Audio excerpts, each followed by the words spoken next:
This is a made-up story that was written to entertain. Please tell us where you are watching from in the comments before we start. It's always interesting to see how far these stories can go. The winter of 1902 was especially harsh in the Green Mountains of Vermont. Snow fell in sheets all over Bennington County, cutting off the small estates that were scattered across the hillsides between Manchester and Bennington proper. The Ashwood estate, a 3-story mansion built in 1867, was one of these properties, by businessman Cornelius Ashwood. The house was on a hill that looked out over the Wamsack River Valley, 3 miles north of North Bennington. It could only be reached by a single winding road that became impassable for weeks during heavy snowfall. The Vermont Historical Society in Montpelier has county records that show the estate stayed in the Ashwood family from when it was built until March 1902, when it was given to Cornelius's only living descendant, his daughter Prudence Ashford Whitmore.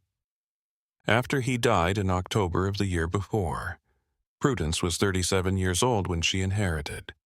She had just come back from Boston after her marriage to textile merchant Gregory Whitmore ended in the summer of 1901. According to court records from Suffolk County, Massachusetts, the separation was amicable by the standards of the time, with no property disputes or accusations of wrongdoing from either side. When Prudence moved in December 1901, she brought 3 staff members with her. Millicent Hayes was the housekeeper, worked for the Ashford family for almost 15 years, starting with Cornelius in 1887 when she was 22. Census records and employment ledgers show that Millicent came from a farming family in Shrewsbury and went to a Methodist school, which was not common for someone of her class and time. Cornelius had wanted his household staff to be able to read and write, and Millicent's ability to keep detailed records of the Estudder's business made her very important. Prudence hired Silas Drummond as the groundskeeper not long after she got there. Arrival. After serving in Cuba, Silas returned to Vermont in 1899. He was looking for a quiet job after his time in the Spanish-American War. Army records show that he was medically discharged because he had what was then called exhaustion of the nerves. But he did well in civilian life. He was 41 years old, single, and lived in a small cottage on the estate grounds that used to be home to the property's caretaker. The newest member of the household was Vera Novak, the cook. The Port of Boston's immigration records show that she arrived on the merchant ship Bremen on October 18, 1901. She said she was 26 years old, worked as a domestic servant, and lived in Prague, which was then part of the Austro-Hungarian Empire. The ship's manifest shows that she traveled alone with very few things. Employment records show that Prudence hired her within a week of her arrival in Boston, probably through an agency that helped European domestic workers find jobs in established homes. On March 14, 1902, Reverend Josiah Wickham of the First Congregational Church in Bennington wrote in his parish log that Prudence had missed 3 Sunday services in a row. This was the first sign that something needed to be looked into. This absence was not like them. The Vermont Conference of Churches has letters between Whittam and the church deacons that show Prudence had been going to church regularly since she moved back to Vermont. She sat in the same pew as her father for decades. The Reverend wrote in his log that Prudence had looked and felt good when she came to church on February 23rd. Whittam's first concern was more pastoral than investigative. He thought that the absence was due to illness or the difficulty of traveling in the winter. But after the 4th Sunday came and went without Prudency showing up, and after he sent questions through the mail and got no answer, he decided he needed to check directly. On March 18th, the Reverend sent his A. A young seminarian named Augustus Merrill came to check on the house. There are 2 versions of Maryland's story about his visit. The first is a verbal report he gave to Reverend Whittam as soon as he got back to Bennington that night. The second is a written statement he gave to County Sheriff Horace Blackwell 3 days later. Church archives and county records both keep copies of both accounts. The written statement is more detailed and was written after some time to think about it, which makes it more complete. A picture of what Mariel saw. Mariel's written statement says that he got to the Ashford estate around 2 o'clock in the afternoon. The trip from Bennington took almost 3 hours because there was still snow on the road leading to it. He walked up to the front door and knocked over and over again, but no one answered. The outside of the house looked fine, but all of the curtains in the windows were closed. Most importantly, none of the 4 chimneys let out any smoke, even though the temperature was well below zero. Freezing. Merrill drove around the property after waiting a few minutes and not getting an answer. He saw that there were 2 horses in the stable, both alive, but they looked like they hadn't been cared for in a while. The water trough was frozen solid, and the animals looked thin. He broke the ice and pumped as much water as he could. Then he looked more closely at the outside of the house. Merrill found that the kitchen door at the back of the house was slightly ajar. He yelled out a few times before going in. The kitchen was clean, but it was cold. The big cast-iron stove didn't have a fire in it.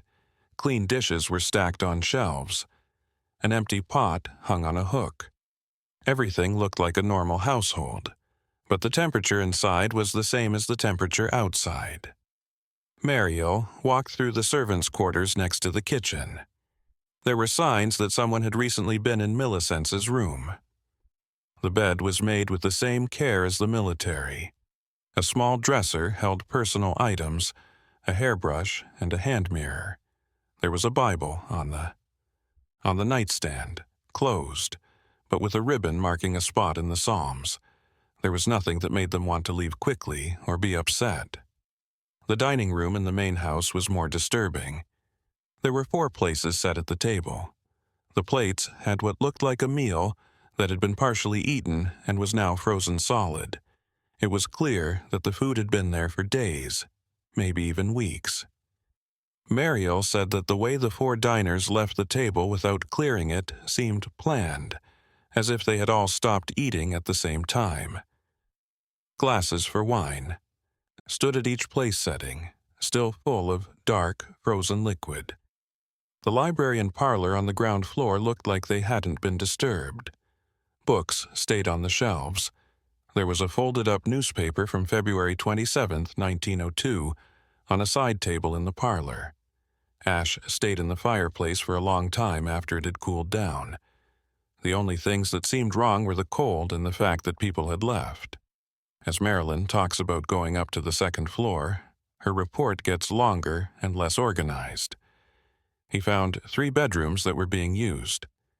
The largest room, which was clearly based on the quality of the furniture and personal items, was left in the same neat way as Millicent's room.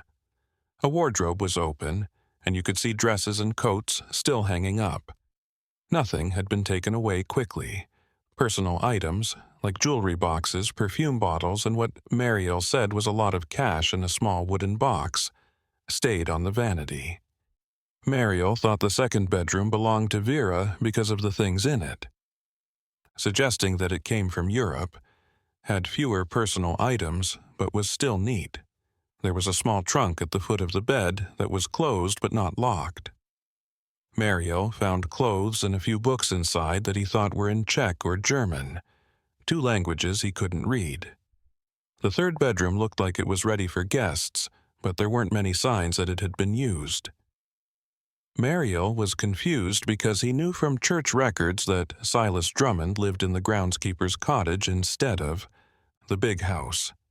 The fact that there was a 3rd ready bedroom meant that either a guest who was supposed to come didn't show up, or Mariel couldn't figure out what else it was for. When Mariel went up to the 3rd floor, the tone of his written account changed a lot. According to construction records that Mariel would later look over with Sheriff Blackwell, the Ashford mansion's 3rd floor was turned into what the family called the Salon sometime in the 1890s. At first, this floor used to have servants' quarters and storage, but Cornelius Ashford paid for a big renovation that turned the whole space into one big room. The salon had tall windows on 3 sides that looked out over the valley and the mountains around it. The ceiling went all the way up to the top of the roof, making the room feel like a chapel. People said that Cornelius used this room to host business meetings and social events with people from the area, after his wifey's death in. However, by 1895, he had stopped using it for social purposes, and the room had mostly been empty until Prudence came back. When Mariel walked into the salon that afternoon, all the curtains were drawn, making the room dark even though it was the afternoon. He found a few oil lamps and lit them. His written statement said that what the light showed him deeply disturbed him, but he had a hard time putting his feelings into words. There were 4 chairs in a circle in the middle of the room. The chairs were different styles, and it looked like they had been moved from other parts of the house, but they were placed with care. Mariel saw that someone had used small pieces of tape to mark the floor so that the chairs stayed in the right places. The chairs were spaced out perfectly and faced each other in a circle. There were personal things on each seat. Mariel recognized the first chair as having a hairbrush with long strands of light brown hair still stuck in the bristles, the coloring of prudency.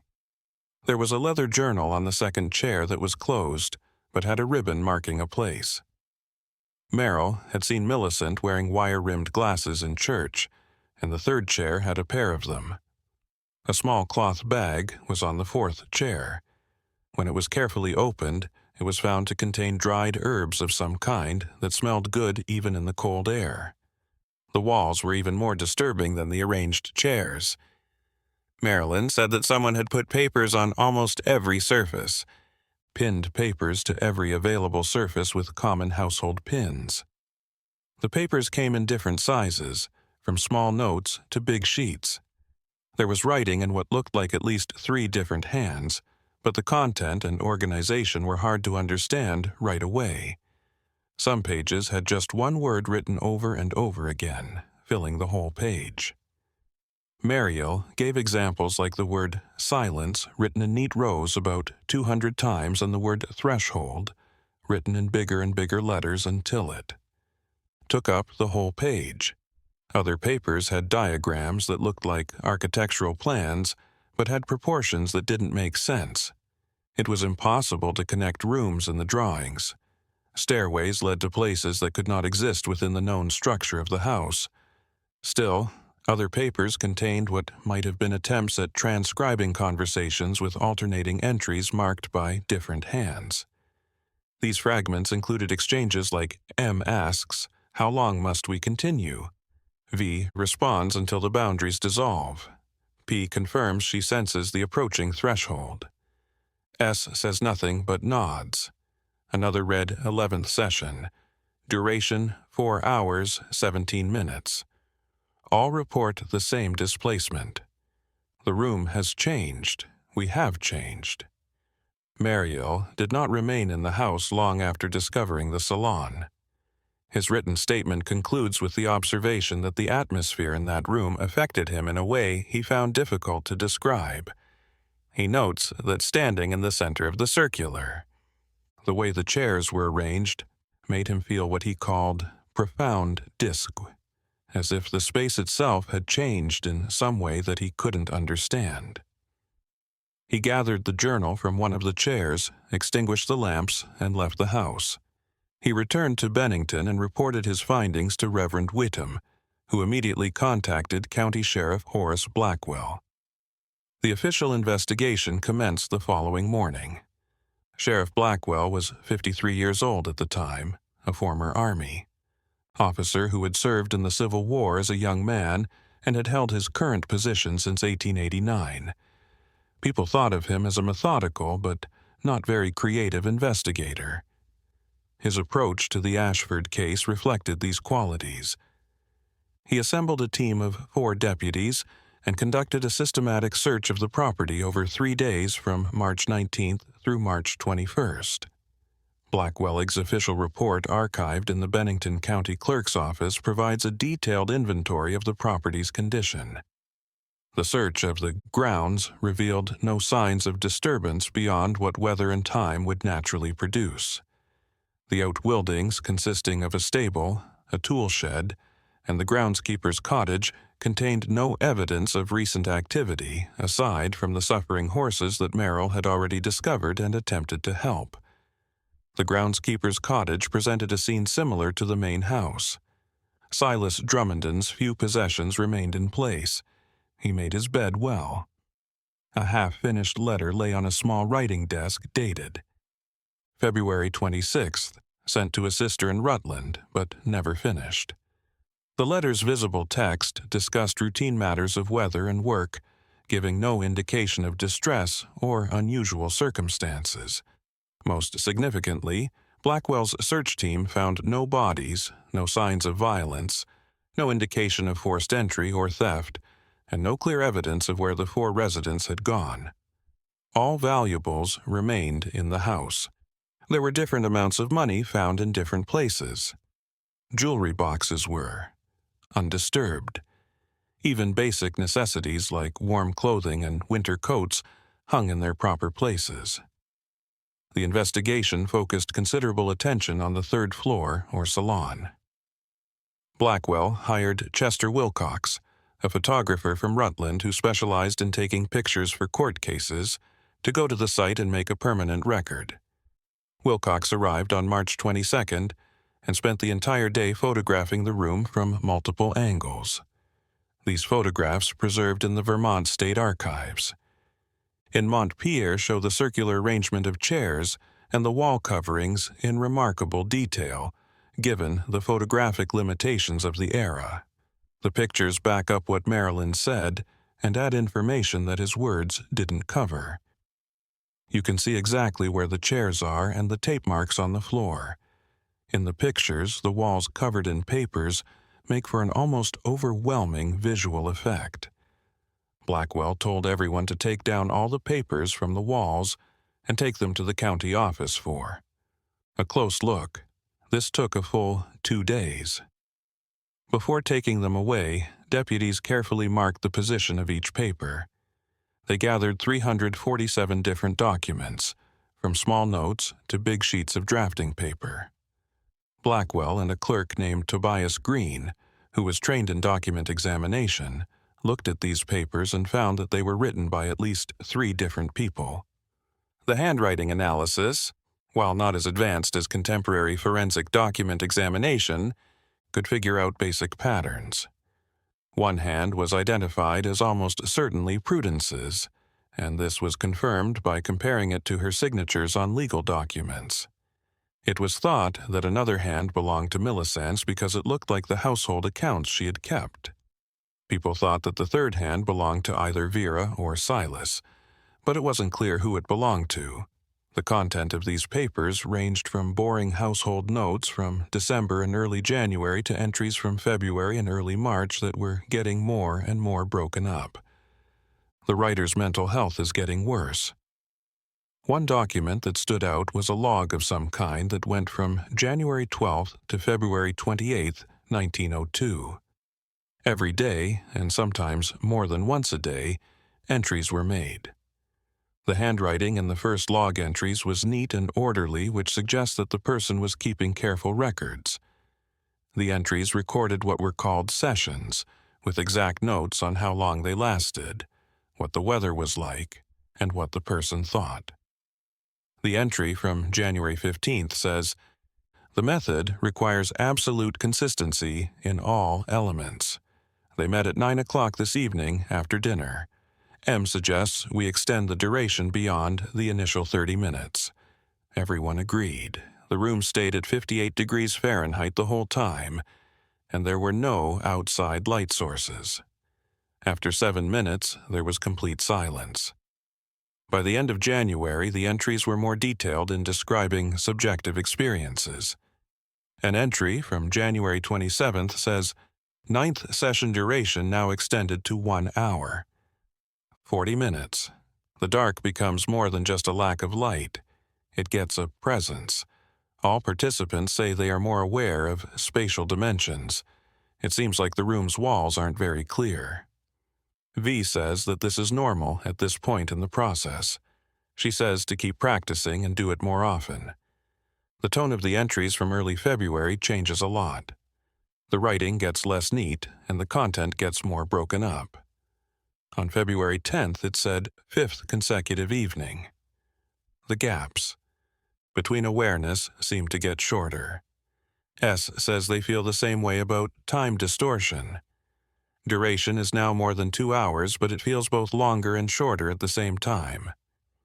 We no longer use lamps at all. There is no longer a need for an adjustment period when moving into the practice. The darkness is complete and immediate. Entries from mid-February are harder and harder to read because the handwriting is getting worse and the content suggests big changes in the person's mind. Cannot determine if this is day is what it says on February 18th. 11 or 12 days of non-stop practice. The line between sessions and regular time has blurred. We meet without talking or making decisions. The chairs call us. V says we are getting close to the critical point. P confirms the feeling of an impending change. M is worried about something but keeps going. S doesn't say anything, but he needs to be in the circle. The last readable entries in the log are from February 27th and only contain incomplete statements that must show how things are going. It stays the same, even when we're not there. The chairs are still in order.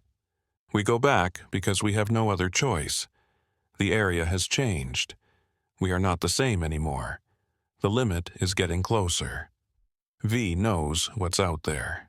It was easy to find MVSNP because of the makeup of the household.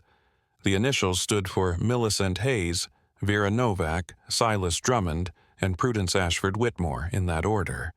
What was still unclear was where the practice they were writing about came from and what the threshold they repeatedly mentioned.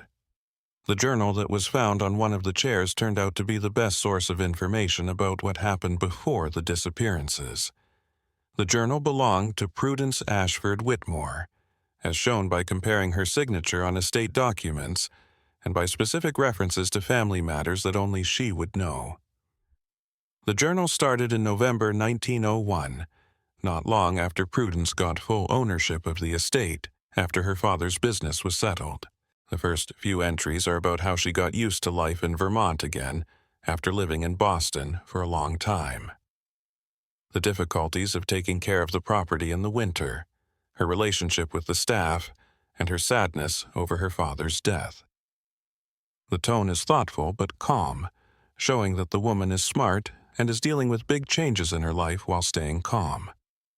An entry from December 3, 1901, gives us some background on how she ran her household. Have spent a lot of time putting Fatherow's papers in order and understanding how the estater works. Millicent has been very helpful during this change. She knows everything about how Father wanted things to be done. Silas is dependable, but he is a little shy, which I think is because he served in the military. He does his job well and doesn't ask for much. Vera is the family's big surprise. Her cooking skills are much better than what you would expect from someone her age and background. She has turned our meals into something that is almost like art. A lot more than. Because of this, I am surprised by her education. After living in Boston for so long, where women in my circle rarely talked about literature and philosophy, I find it stimulating to have those kinds of conversations in the evening. Prudence's entries from December and early January show that her friendship with Vera is getting stronger. This change was strange because there is usually a lot of social distance between employers and domestic workers. However, Prudence's isolation and Virhara's clear. Intelligence made it possible for a relationship to develop that went beyond normal limits. Prudence says that Vera often came to the library with her after dinner, and they would talk about books from Cornelius's huge collection. Prudence's journal from January 10, 1902, is the first place where the idea of what would become the collective practice is mentioned. I had an interesting talk with Vera tonight.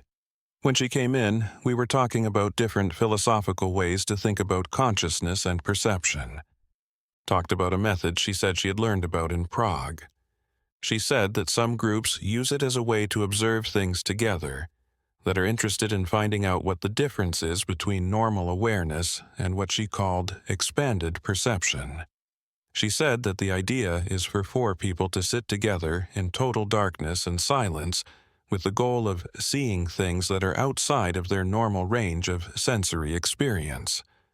Prudence's entry goes on to say, "I confess I was skeptical of such claims, but Vera spoke with such seriousness and evident knowledge that I found myself curious. She emphasized this was not spiritualism or any attempt at communication with the deceased practices I have always found distasteful and fraudulent. Rather, she described it as a systematic exploration of human perception's limitations. When I asked what one might expect to discover through such practice, she said only that sustained collective attention in an environment stripped of normal. Sensory anchors can show parts of consciousness that normal experience hides." I agreed to think about trying it more out of intellectual curiosity than any belief that it would work. The next entry, dated January 11th, talks about Prudence's conversation with Millicent and Silas about participating in what Vera had suggested. I talked to Millicent this morning about Vera's suggested experiment. I thought she would be resistant or at least skeptical, but she surprised me by being immediately open to it. Willingness. After living in this house for 15 years, she said she had come to believe that there were parts of life that conventional thinking could not explain. When I asked Silas, he was also willing, but for different reasons. He said that his time in the military had shown him things that made him question what he thought he knew about reality, and he was still interested in exploring consciousness beyond ordinary perception. I think it's amazing that all 3 people in my house are open to what most people would call. The first session took place on the evening of January 12, 1902. Prudence writes about it in detail. We met at 9 o'clock in the 3rd-floor salon, which Vera thought would be perfect because it was away from the rest of the house and had good space. She set up 4 chairs in a circle, with the right amount of space between them for the practice. We turned off all the lamps and sat in complete darkness. Vera told us to be completely quiet and to focus on ourselves while still being aware of the shared space. The entry continues. The first session lasted only 30 minutes. I found the experience initially uncomfortable.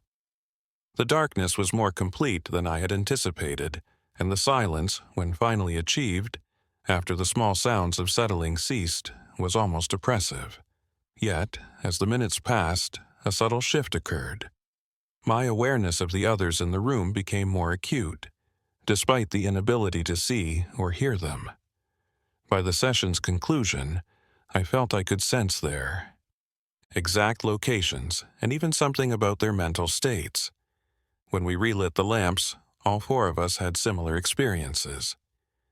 Vera said this was normal for the first practice and encouraged us to keep going. Subsequent entries document nightly sessions. The pattern was the same.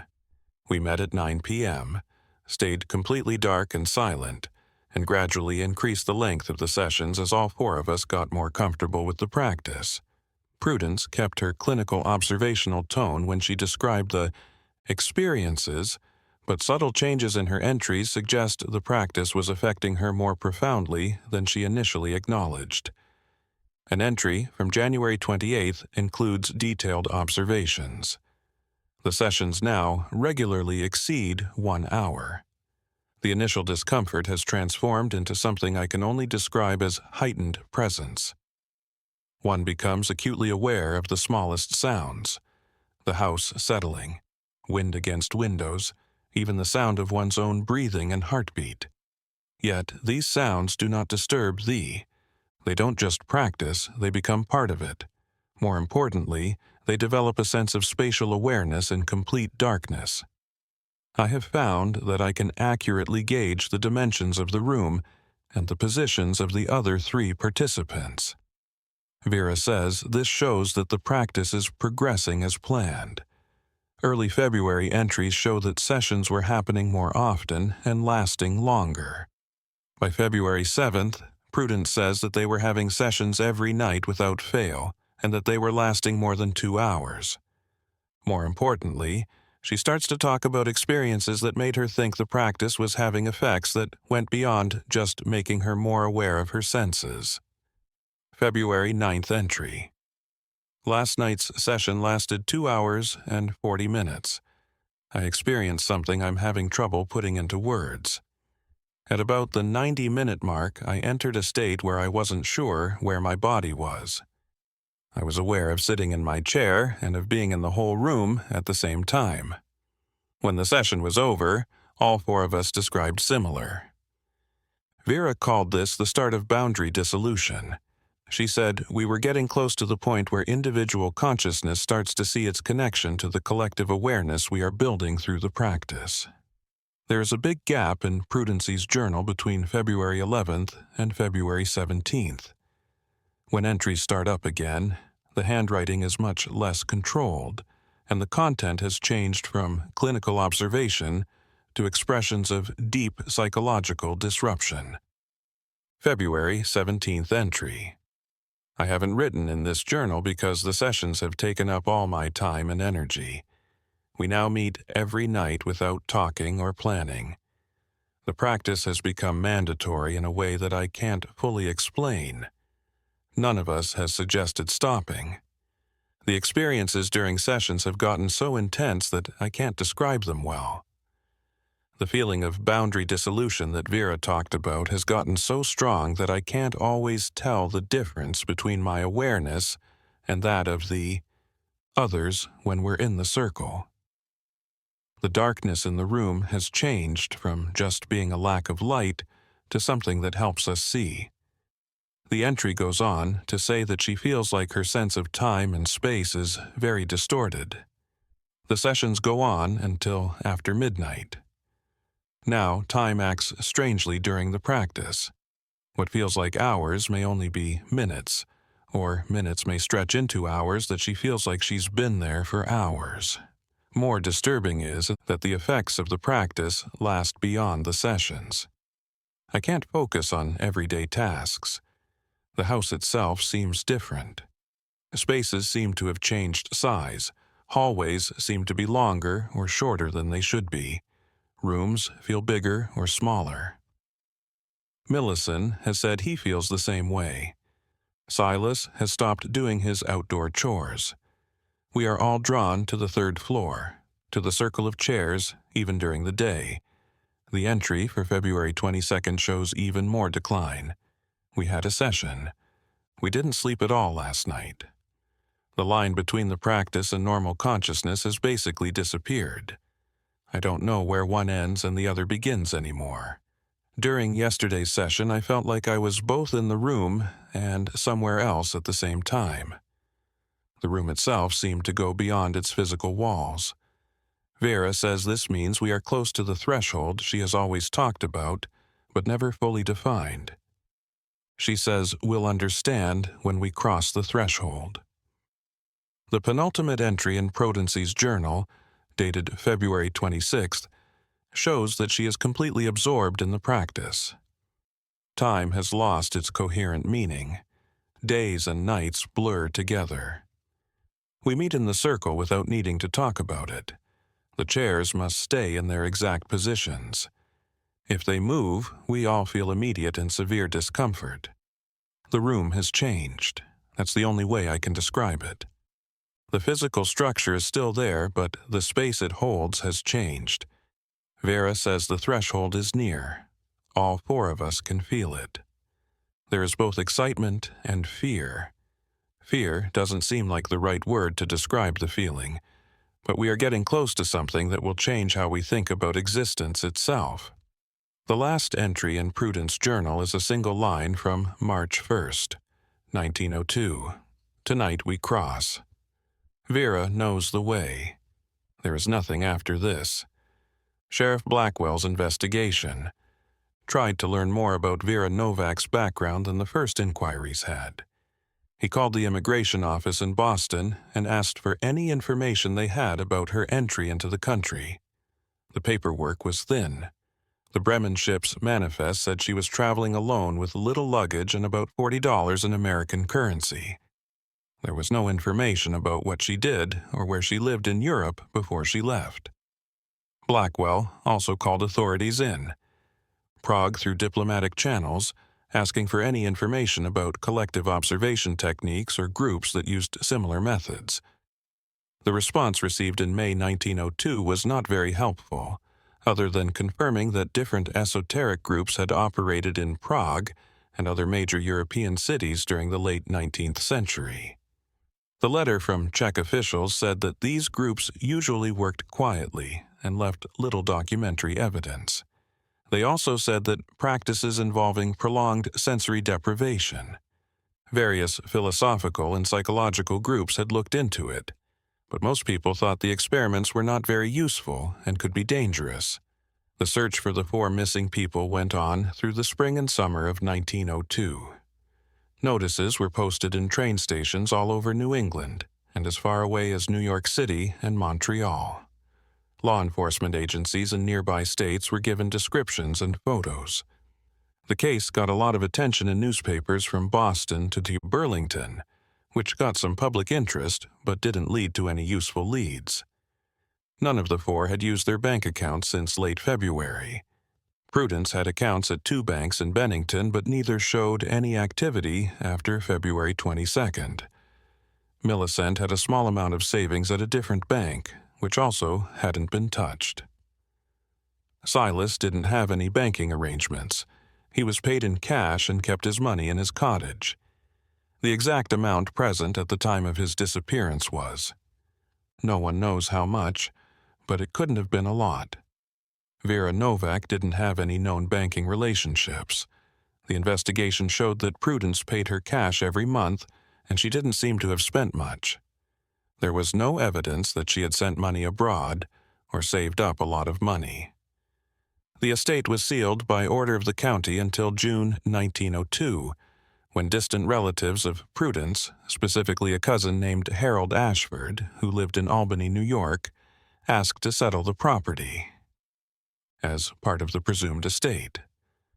Prudet's status as missing rather than dead made the legal process more difficult. But after 3 months of proceedings, Harold was given the power to manage the property. He arranged for the estate to be sold.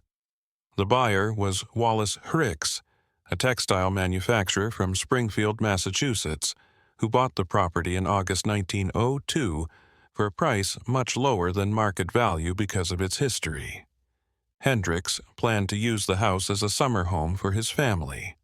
Hendricks lived in the Ashford mansion from September to early December 1902, according to letters kept by the Springfield Historical Society. At first, he was happy with the property, but by late October, his tone had changed. In a letter to his business partner on October 28th, he wrote, "I am having some trouble getting used to this house. There is nothing wrong with it in particular, but I am becoming more and more uncomfortable, especially on the upper floors. My wife has said she feels the same way. We are thinking about going back to Springfield earlier than planned." In early December, Hricks suddenly left the property and called his lawyer to ask for the purchase agreement to be voided. According to legal correspondence, he said the house had problems that made it unlivable. The seller's lawyer didn't want to do this at first, but after Hricks offered to give up his deposit and pay for certain repairs, they agreed. A settlement was reached after costs were paid. The property went back to Harold Ashford's management. This happened again and again. In March 1903, a different buyer, a doctor named Dr. Lawrence Peaton, bought the estate. Peaton, who had just retired from his practice in Hartford, wanted a quiet place to write a medical book. He was 58 years old, unmarried, and had spent his career serving the Hartford community as a general practitioner. He was known for being rational and scientifically minded, with no interest in spiritualism or anything outside of empirical medical knowledge. Spiritualism, or anything outside empirical medical knowledge.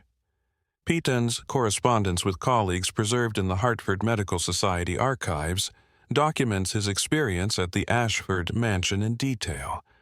His letters from April and early May 1903 describe productive work on his manuscript and pleasant surroundings. He makes no mention of anything unusual about the property. In a letter dated May 18th, Peton's tone shifts slightly. I have been experiencing some difficulty with concentration over the past week. I planned to use the third floor of this house as a library and study space, but it turns out that it is not a good place to work for long periods of time. The acoustics in that room are strange to me. Sound seems to behave strangely there. I've moved my writing materials to the second floor. By June, Peton's letters show that he is very upset. I must admit that I have experienced things in this house that I can't explain with any medical or scientific knowledge I have. The third floor room in particular has become very unsettling. I went in there yesterday afternoon to get some books and felt completely disoriented. I sat down, thinking I would rest for a short time, but when I came out, several hours had passed. I don't remember this time. I was just sitting in the middle of the room, but I don't remember moving to that position. Pemberton's description continues. More disturbing is the compulsion I now feel to return to that room. In particular, it has become a source of great concern. I went into that space yesterday afternoon to get some books and was completely disoriented. I sat down to rest for a short time, but when I came out, several hours had passed. I don't remember this time. I was just sitting in the middle of the room, but I don't remember moving there. Pemberton's description goes on. More disturbing is the compulsion I now feel to return to that room. I have tried to stay away from I don't want to go up to the third floor at all, but I keep going up the stairs without thinking about it. I found out yesterday that I had set up a bunch of chairs in the middle of the room, but I don't remember doing it. The arrangement was very specific. It was round and had exact spacing. As soon as I realized what I had done, I left the house and spent the day in Bennington. When I got back, the chairs were just as I had left them, as if they were waiting for me.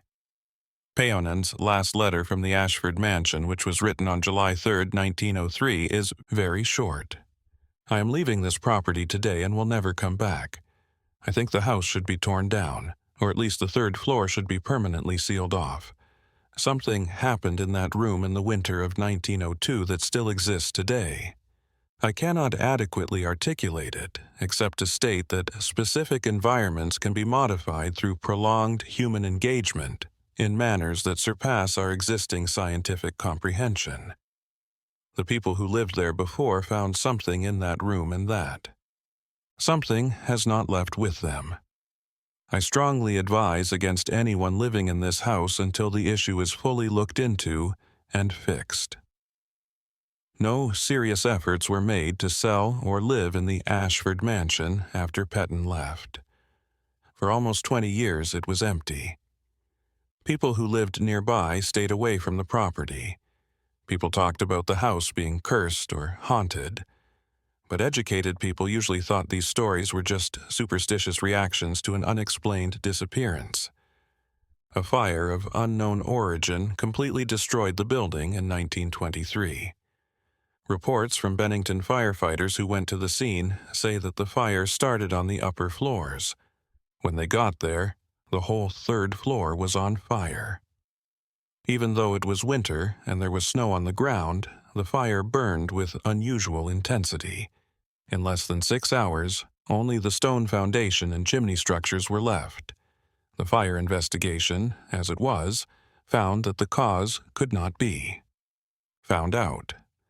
There was no electrical system in the house that could break down. There was no proof that the fire was set on purpose. The official report only said that abandoned buildings sometimes burned down for natural reasons, and that there was no clear evidence of a crime, so no further investigation was needed. The case of the 4 missing people was never officially closed, but no one looked into it after 1904. You can still look at the file at the Bennington County Clerk's office, which has Sheriff Blackwell's reports, statements from witnesses, pictures, and copies of the papers that were taken from the Salon on the 3rd floor. Researchers sometimes look at these materials, usually as part of bigger studies of Vermont's history in the early 1900s. Harold Wickham, a researcher, found the Ashwood case in 1952 while working on a doctoral dissertation about Vermont's historical architecture. Wickham had strange qualifications for doing historical research. He had finished his undergraduate studies in history at Yale and then went on to Clark University, was where he got his master's degree in psychology before going back to studying history. This mix of training gave him the ability to look at the Ashwood case from different angles. From 1952 to 1955, Wickham spent 3 years looking into the case. He looked at all the surviving records, talked to the descendants of people who knew the participants, and tried to find any other records that might help him understand what happened. His research notes and draft manuscript were never officially published. Published but kept in his personal papers at the University of Vermont are the most thorough look at the event that anyone has done. Wickham's examination of the case through historical and psychological lenses provides multiple interpretations. From a psychological standpoint, he proposed that the 4 individuals underwent a form of collective dissociation, resulting from their extended durations of sensory deprivation. He noted that the recorded increase in their experiences followed certain patterns, consistent with groups that do a lot of repetitive, intense practices that take away normal environmental anchors for consciousness. Wickham was especially interested in looking into how group dynamics work. He said that Vera Novak seemed to act like what modern psychology calls a charismatic authority figure. Her introduction of the practice, her apparent knowledge of how it was going, and her references to the threshold all made her seem like a guide that the other 3 trusted and followed more and more. Wickham contended that this dynamic might have intensified the psychological ramifications of the practice, establishing a feedback loop in which collective experiences bolstered confidence in the authenticity of those experiences. However, Wickham recognized aspects of the case that eluded solely psychological interpretation. The uniformity of effects reported by Wallace Hendricks and Dr. Lawrence Peaton, neither of whom possessed prior knowledge of the events in the house, posed a challenge to explanations founded solely on suggestibility or collective influence. Delusion.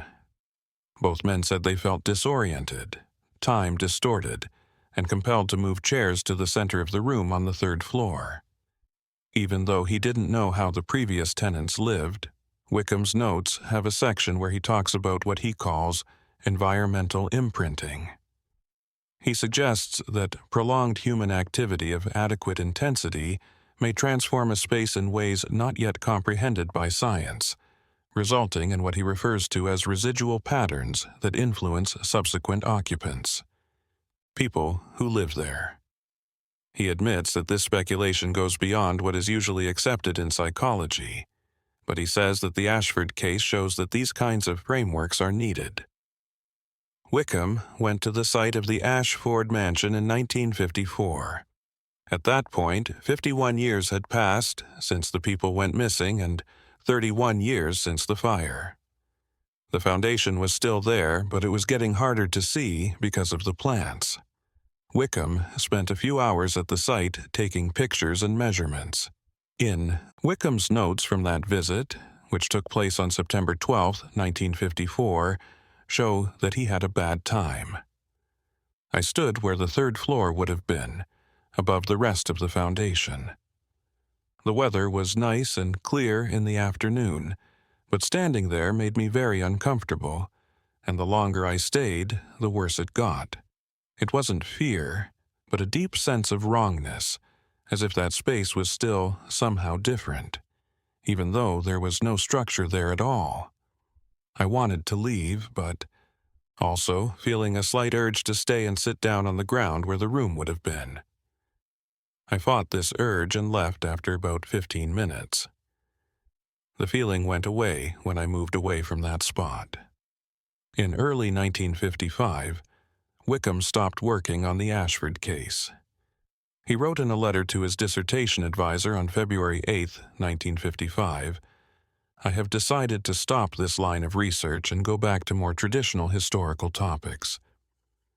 The documentation concerning the Ashwood case is comprehensive. However, I am unable to formulate conclusions that meet either historical or psychological criteria for explanation. More concerning is the impact that prolonged engagement with this material has had on my mental well-being. I have experienced sleep disturbances and episodes of lost time that remain unaccounted for. Whether these symptoms stem from overexertion, excessive focus on distressing content, or an alternative cause, I cannot ascertain. In any event, professional prudence suggests setting this research aside. Wickham completed his doctorate with a dissertation on a different topic and went on to a productive career teaching history at the University of Vermont. He never returned to the Ashwood case and rarely discussed it, even when directly asked. His research materials were donated to the university archives after his death in 1987. The foundation of the Ashwood mansion remained visible until the 1960s, when the state acquired the land as part of an expansion of protected forest area. Vegetation gradually obscured the ruins. Today, the site is unmarked and largely forgotten. It can be reached only by hiking trails that were originally logging roads. Few people visit the location, and fewer still know its history. No trace of Prudence Ashford Whitmore, Millicent Hayes, Silas Drummond, or Vera Novak was ever found. Search efforts continued sporadically through 1905, but produced no leads. Death certificates in absentia were issued in 1910, 8 years after their disappearance, allowing for legal settlement of Prudence Size estate. The case remains classified in county records as unresolved. The papers removed from the third floor or salon during the 1902 investigation were stored in the Bennington County Archives. In 1947, a fire damaged the courthouse building, destroying approximately 60% of archived materials from the early 20th century. Many of the documents from the Ashwood case were lost. What survived, including portions of Prudence's journal and some pages.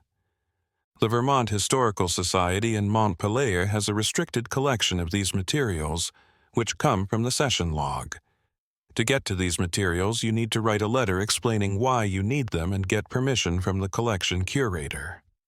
This restriction was put in place in 1963, after a researcher who spent several weeks studying the documents reported having severe psychological problems that she blamed on being around the materials for a long time. The Historical Society officially says that the restriction is standard for fragile documents, but internal correspondence suggests that they are worried about how the content will affect researchers. Practice for fragile documents. Internal correspondence suggests concern about the content's effect on researchers. The photographs taken by Chester Wilcox in March 1902 are held separately in the Vermont State Archives. They remain the most complete visual record of the third floor, or salon, as it was found after the disappearances. The images show the circular arrangement of chairs with remarkable clarity, given the photographic technology of the period. The walls, covered with hundreds of papers, create a striking visual effect. This shows how obsessive the four people were about the project they were working on. It's not clear what happened to them in that third-floor room. They could have met with normal harm, had a group mental breakdown that made them run away and die from exposure or other causes, or something else entirely. The documented progression from skeptical experimentation to obsessive participation to complete disappearance suggests a process that exceeded the participants' control or understanding. It is still unclear what Vera Novak knew about the practice she introduced. We don't know where she got her knowledge about collective observation techniques or what she meant by the threshold she mentioned in the documents. We also don't know if she was trying to lead the other three toward a specific goal, or if she was just caught up in processes she didn't fully understand. The threshold mentioned. The term threshold, which appeared many times in the documents, was never clearly defined. It could mean a psychological state, a specific perceptual experience, a transition into collective consciousness, or something more literal and physical. The fact that all four participants seemed to believe they were approaching this threshold in their final days suggests they strongly believed in the reality of whatever they were going through. Prudency's journal ends with the words, "Written on March 1st, 1902, the day before she went missing. Don't make things any clearer. Tonight we cross. Vera knows the way." These words have been looked at by every researcher who has looked into the case. They don't give any answers. They just mark the end of a documented path towards something that four reasonable people thought was waiting for them in that third-floor room. Since then, the case has come up in academic discussions of group psychology, collective delusion, and the effects of prolonged sensory alteration. Each analysis provides frameworks for comprehending how four educated, mentally stable individuals may gradually detach from ordinary reality through voluntary participation in nightly sessions of darkness and silence. However, none of these analytical frameworks fully elucidate the reported experiences of Wallace Hurricks and Dr. Lawrence Peaton, both of whom independently articulated similar effects while residing in the house years after the disappearances. The room itself, according to multiple sources, witnesses who had no idea who each other were or what had happened before made specific responses that suggested something about the space had changed fundamentally because of the sustained practice that took place there.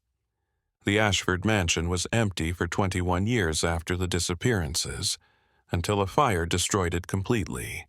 Nothing was saved, and the site was left to gradually return to forest.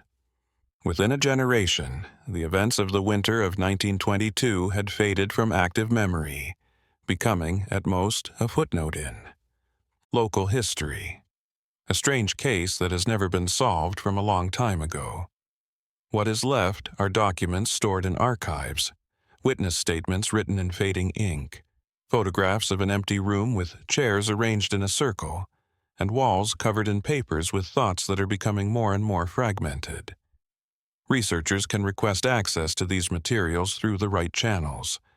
They show what happened but can't explain why it happened or what happened to the four people who disappeared from that.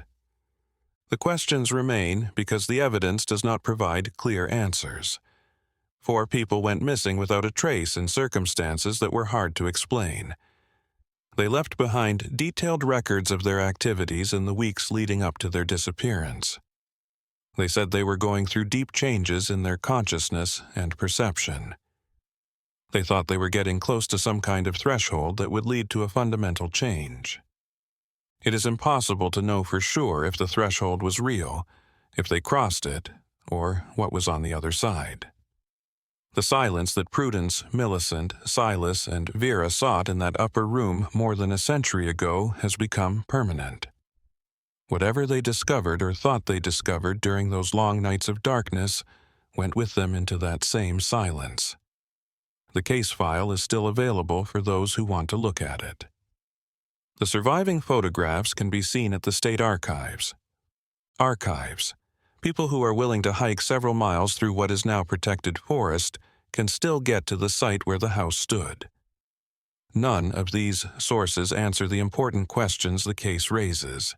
They only show that something happened in that house during the winter of 1902. 4 people thought it was important enough to take up all of their time and eventually their lives. More than a century later, the mystery remains, not because of what is known, but because of what can't be known. The case of Prudence Ashford Whitmore, Millicent Hayes, Silas Drummond, and Vera Novak's disappearance is one of the most well-documented but completely unexplained cases in Vermont. The threshold they mentioned was never defined. Whether they crossed it, and what that crossing meant, is only a matter of speculation, and the disturbing consistency of effects that third floor or room seemed to have on anyone who spent a lot of time there.